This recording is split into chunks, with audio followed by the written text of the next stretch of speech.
Assalamualaikum warahmatullahi wabarakatuh.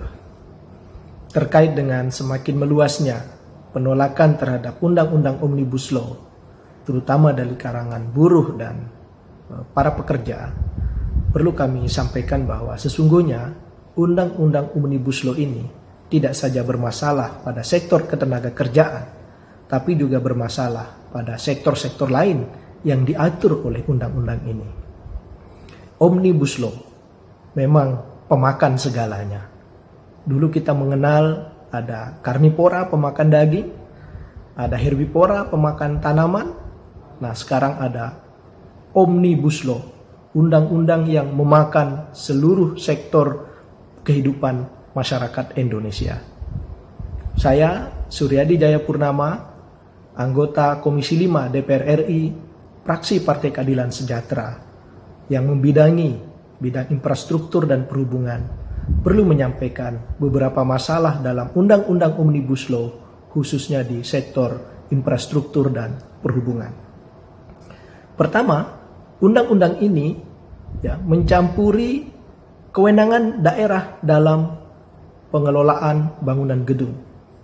Pemerintah pusat sekarang berhak untuk menerbitkan persetujuan bangunan gedung yang dulu bernama IMB. Ada juga sertifikat layak fungsi bangunan.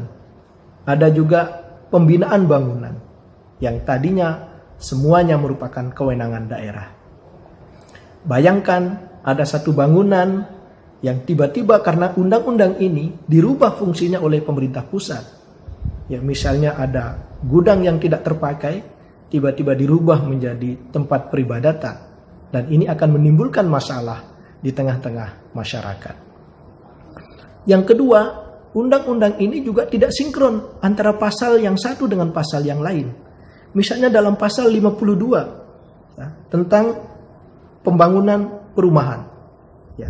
Dalam pasal 52 mengatur tentang Badan Percepatan Pembangunan Perumahan. Pada pasal 53 ada badan pelaksana dengan fungsi yang sama. Kemudian dalam pasal 52 juga ada penghapusan syarat ekologis bagi bangunan gedung. Nah, pasal 53 juga mengatur tentang adanya syarat ekologis bagi rumah susun.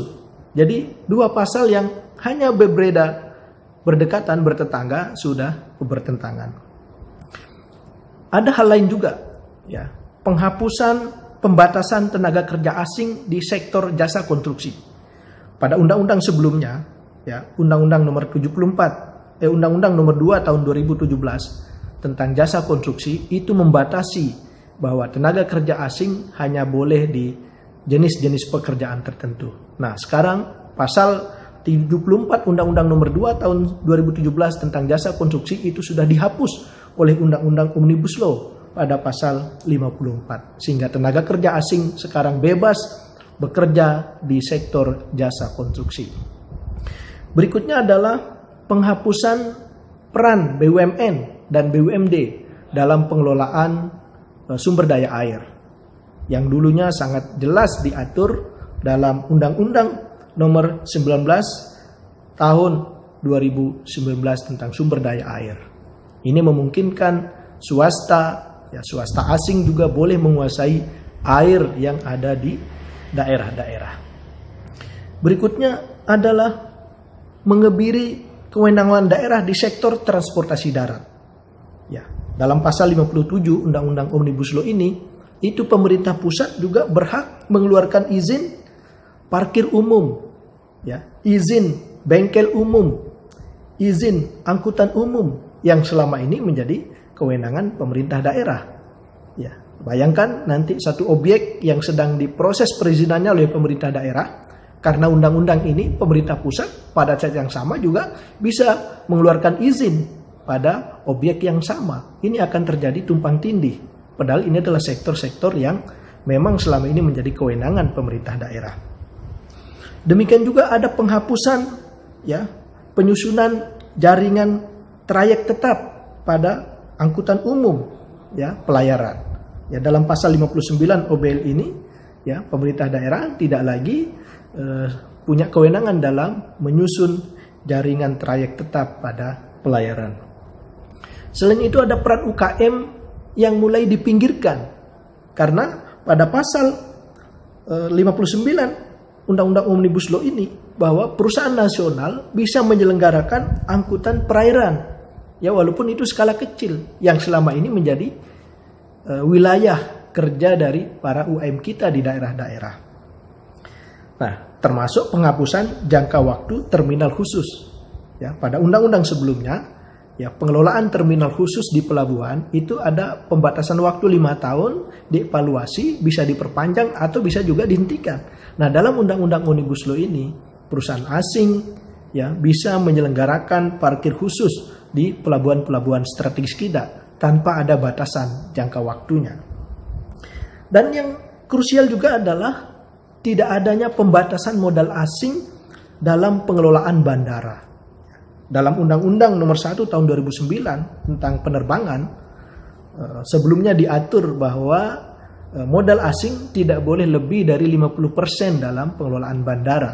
Nah, sekarang Undang-Undang Omnibus Law ini menghilangkan batas minimum, batas maksimum dari modal asing dalam pengelolaan bandara. Bandara adalah tempat-tempat strategis, ya, objek vital pemerintah dan juga aset dari bangsa. Bayangkan kalau bandara internasional, ya mayoritas bahkan seluruhnya sahamnya dimiliki oleh asing, maka tentu akan berpengaruh terhadap keamanan negara, kedaulatan negara. Dan yang terakhir adalah dihilangkannya kewajiban lapor setiap bulan bagi penyelenggara pelabuhan udara. Ya, sehingga ya penerbangan umum, penerbangan udara tidak lagi diwajibkan melapor setiap bulan. Ya tentu saja. Ya, ini akan membahayakan kedaulatan negara. Ya, akan berpeluang terjadinya penyelundupan karena pihak angkutan udara tidak lagi wajib melapor setiap bulan ya aktivitas penerbangan yang mereka lakukan. Nah, itulah beberapa masalah yang ada di Omnibus Law, khususnya di sektor infrastruktur dan transportasi.